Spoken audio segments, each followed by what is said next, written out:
said real estate is wealth. Those that control the real estate control the world. And you will find that today.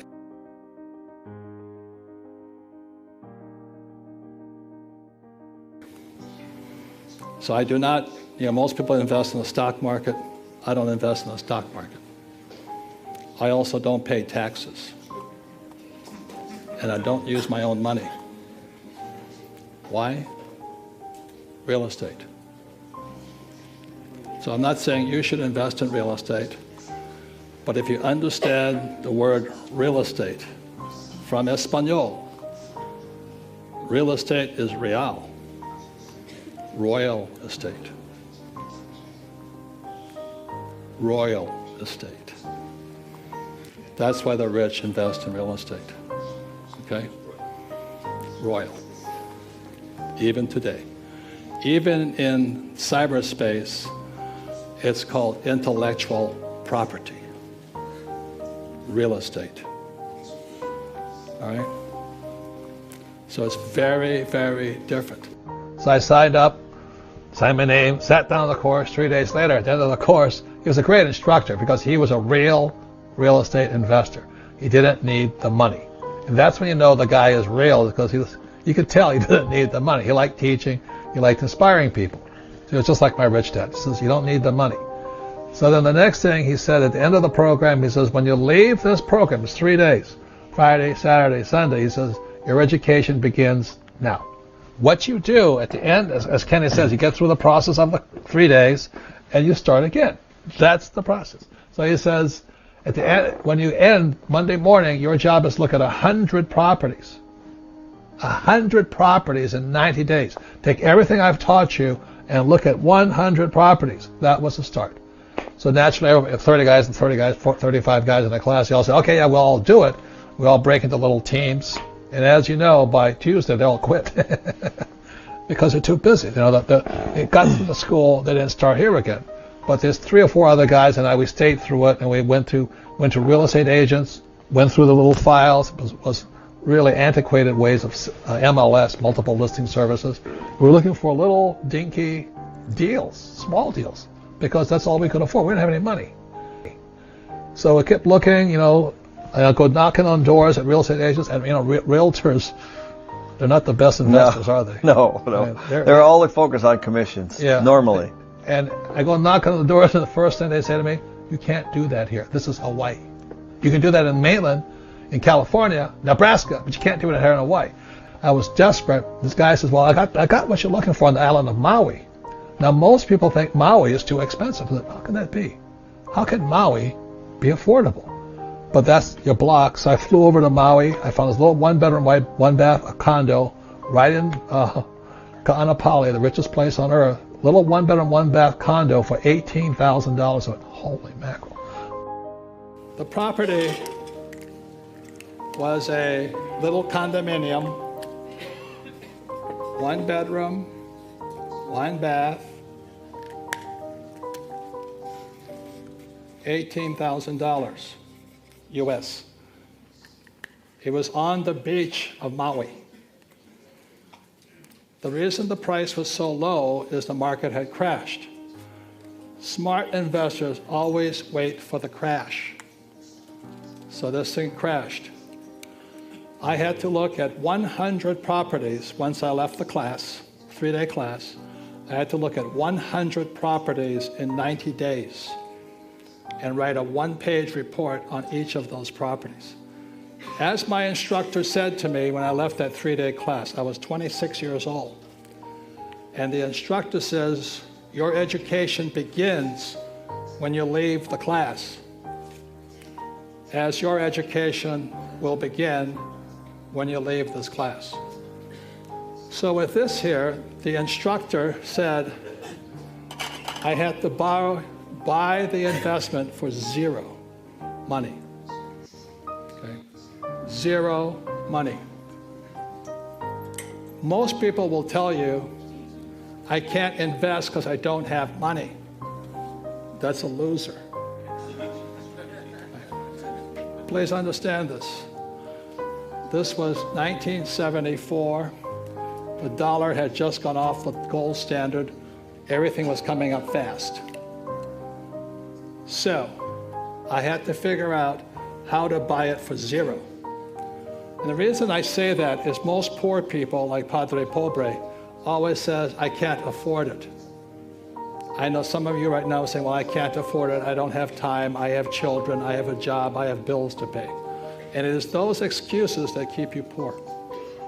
If you do not change that talk in your head, you'll always be the poor person. So there was about 32 in my class, 3 days long. I think only 3 people completed the exercise. We went, we looked at 100 properties, wrote a 1-page report. At the end of the 90 days and 100 properties, this was the best property. So I went back to the person, and it was in bankruptcy. It was right on the beach, just as pretty as this beach here. And he said I had to have $2,000 down. This is called equity. Again, it's the language of money. So I have equity. The bank was going to lend me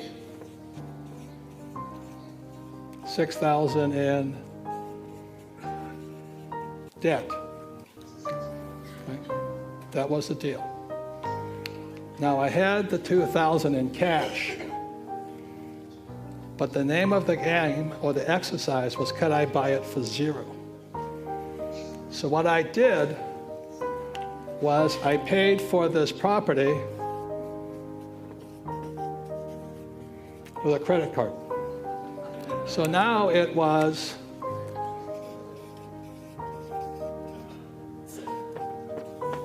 $100% debt.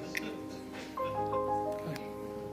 With that 100% debt, I made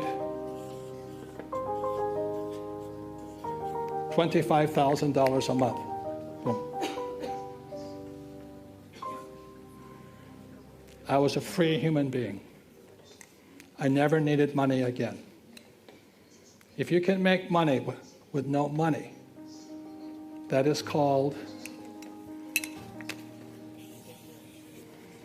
an infinite return. You see, the best thing about doing those 100 deals is I was learning to think about debt is good. As long as you have in your mind that debt is bad, I want to use my equity, your ROI goes down. That's a good point. And there is bad debt, of course. Yeah. Bad debt would be credit card debt, or it could be, if it was costing me $25. Yeah, exactly right. Yeah, so there's definitely debt that you don't want to get into. But we're talking about debt that's paid by a tenant. Yeah. You know, debt that's paid off by somebody else. So that's a really important point. So if you're borrowing money, you're going to want to make sure that you have the rent to cover it. One thing, if I hadn't done this myself, I would not understand what Kenny said. It was a 144 unit property that was existing that it was 95% occupied with tenants. So that was an important piece. And then next door it had another 10 acres. And so the deal is that I was going to build a second phase on the 10 acres, and then we were going to have one property that was 256 units. And so that's what we did. So we took the first 144 units and the land, and we went to the bank, and we got a construction loan to build the second phase. And then we built the second phase, and through good management, we filled up the property, and then we went back to the bank and we refinanced the whole project and got one loan on it. So we used debt to build it, we used debt to take out that construction debt. As a matter of fact, if you think about it, the whole system is designed to use bank financing. I mean, you know, all these people that are working so hard are actually putting all their money into the bank. Well, those deposits are a liability. They're an expense to the bank. So if you put money in the bank, it's an expense to the bank because they have to pay you interest. I have 100% debt. You know, my first property was $18,000. I put $2,000 down with a credit card, and I was making $25 a month. I think that's the best example, Robert, because essentially What you did was you didn't use any of your own money. So the only costs that you had was whatever your debt was and whatever it cost the $1,800 on your credit card was. Right. So I mean, but the idea was not to make money. The idea was to train my mind to think that I want 100% debt. Most people, I want to get out of debt. I want to get out of debt. I want to get out of debt. And what we're saying here is the debt pays all your expenses and gives you some income. That's really as simple as it gets. So we started with this. So if I have no money in the deal, it's 100% debt, and I'm making $25, what is my return on investment? It's infinite. It's this. Right. I mean, you basically have no investment and you're making $25 a month. The reason why we want so much debt is because if I'm borrowing right now, I'm borrowing at say 4 or 4.5%, and inflation is say 4.5%. Then I'm using basically your money, pension fund, mutual funds, savings. Insurance, savings. I'm using your money to hedge inflation and buying assets. So that's how the system works, and that's how the wealthy get really wealthy. I'll give you one more thing where it takes absolutely no money, or it does take some money, but it does thinking. About 15 years ago, I wanted to have a little ranch, and Kim says, "Why? Ranches don't cash flow, right? It's That's land." right. Yeah. So I said to Kim, "Well, if I can get a ranch for free, would you be happy?" And she says, "Show me." Yeah. The point here is this: it's only up here. So I went wandering around all over the Southwest and Tombstone and Bisbee, Arizona, and all this. I'm looking for a property I can get for free. That was a challenge. She said, "You can have as much land as you like as long as it's free, because it doesn't cash flow." It was 80 acres in Bisbee, Arizona. So I walked up to it. I was looking at the property, and I knew it because it was a beautiful property. It was tall mountains, oak trees all over it, a little stream running through it, and all this. And the problem was it was $115,000. There's no property, there's nothing, no improvement, no building on it, except for there was a little road running through it like this, and there was a little building here. And this was a stagecoach depot at one time with Wyatt Earp and all those guys to go past. This is Tombstone, Arizona over here. This is Bisbee, Arizona here. So I'm standing on this property, and I said to the realtor, doesn't know what he was, so how long has this property been for sale? He says, 10 years. I said, "What's wrong with it?" This question. He says, "I don't know." And I looked around. I said, "Oh, that's what's wrong with it. The sign was down. Nobody could see that. They drive by it all day long. They could never see the sign." So I said, "Are these guys? Do they really want to sell?" He says, "Yeah, they're desperate." And I said, "Well, where they live?" He says, "Florida." I went, all of this is good news. I'm going, "Okay, this is good news." I said, "Okay, make them an offer." And Kim's watched me and said, this is the offer. I'll pay you full price, because by now they want the discount because they're not selling. I'll give you full price, but I have to have this property for free. And I will pay you in 1 year. I'll pay the whole thing in 1 year.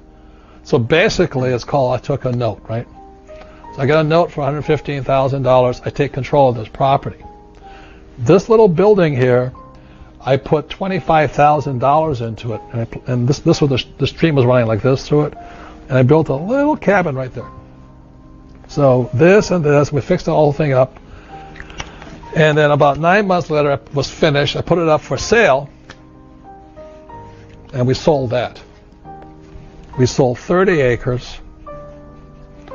This house, this stream, I had 50 acres left, and I sold this for $215,000.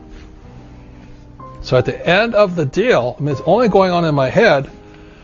We get 50 acres, and I put, after expenses, let's say about $80,000 in my pocket, and I had that land for free. So these guys are happy. I'm happy. Got my 50 acres. I never see it anymore. It's still beautiful. But that's how money is made from your head, just by understanding things.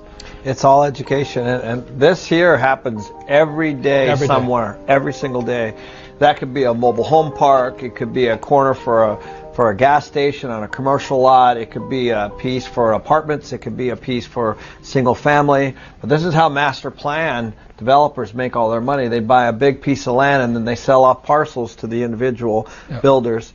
And all the way down, people are taking chunks. And at the end, you know who pays for it all? The consumer. Yeah. It's whoever, however these guys on the 30 acres made their money, or is actually pays for the whole project. Yeah, well, this I had to understand loan to value and all those things they talk about here, but I knew this would be valued around this much, with an improved house and this. I knew the best. So I knew my target, what I had to set it out for.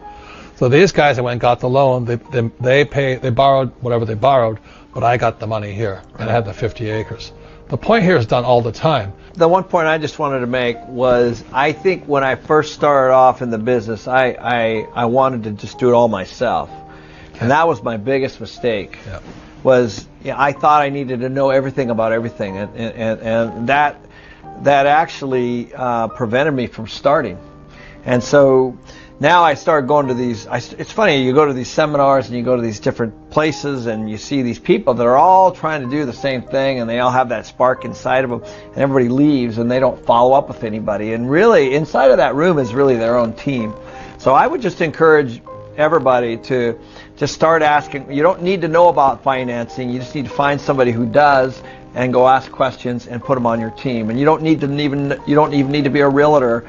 You just need to find somebody who is, and go find, and you start putting this team together, and the next thing you know, as you start to meet, that things start to happen, momentum starts, and that's how you get the ball rolling. And it truly is all about education, and you'll learn from other people. But the last thing you want to have is for you to be the person who has to make all the decisions on everything and know everything, because that will limit you severely. We had this property, Edgewood. Yep. And it was pumping about $300,000. Yeah. So Kim and I, every year, were receiving $300,000 in cash flow from the tenants. income, most of it tax-free, Yes. because of depreciation and all that. All those things you have to learn. So $300,000 for most people is a lot of money. The problem was Kim and I had, I think, $1 million in it, right? Yeah, I think so. We had $1 million equity in it. So what Kenny did when he refinanced it, he gave us our $1 million back. So Kim and I got all of our $1 million back, right? Yeah, through a refinance. And we still had this. Right. So we were receiving $300,000 with no money into a deal. To me, that's a great deal. Yeah, and people might ask how. So there's a lot of things that happen inside of here. One was that this was over a 5 or 6 year period. The rents had gone up.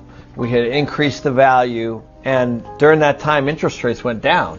If you remember, I think we borrowed the original at somewhere around 7%, and then we refinanced somewhere around 5%. So we actually saved on the loan, on the interest rate of the loan, and so what we had a property that was worth a lot more, and it still cash flowed very close to what it cash flowed before, and we got the $1 million out, and the $1 million was tax free because it's a refinance. So when you pull money out when you put a new loan over an old loan and you pull that money out, that's tax free. So with that $1 million, we gave it back to Kenny, another deal, money, same process, goes out, goes out, and now it's huge. Yeah, it's what we call the velocity of money. Right. So now at that point, Robert and Kim were still in the deal. They were still cash flowing, and then that $1 million was also at work somewhere else. And so I'm not saying it's easy and all that, but again, it starts as a process. Yeah, and it's funny, people ask, because now, of course, Edgewood is infinite. There's no investment in the property, and it produces a great deal of cash flow every year. And you're raising the rents, right? That's right. Yeah, we're raising the rents, especially now in this market. But now people come to us and say, do you want to sell? Do you want to sell? And the question is why would we? Because it's producing all this cash flow and we have no investment. So all it would do is create a taxable event.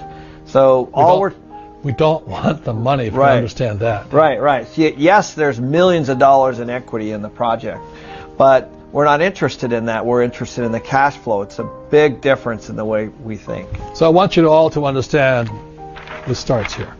Yes. And if you don't start, you don't go through the process. I oftentimes talk about it, is when I went to flight school in Florida, I couldn't fly, entered here, came out a pilot. That's the process. But if you don't go through the process, you stay here. The most important thing is how we think. Your education begins now.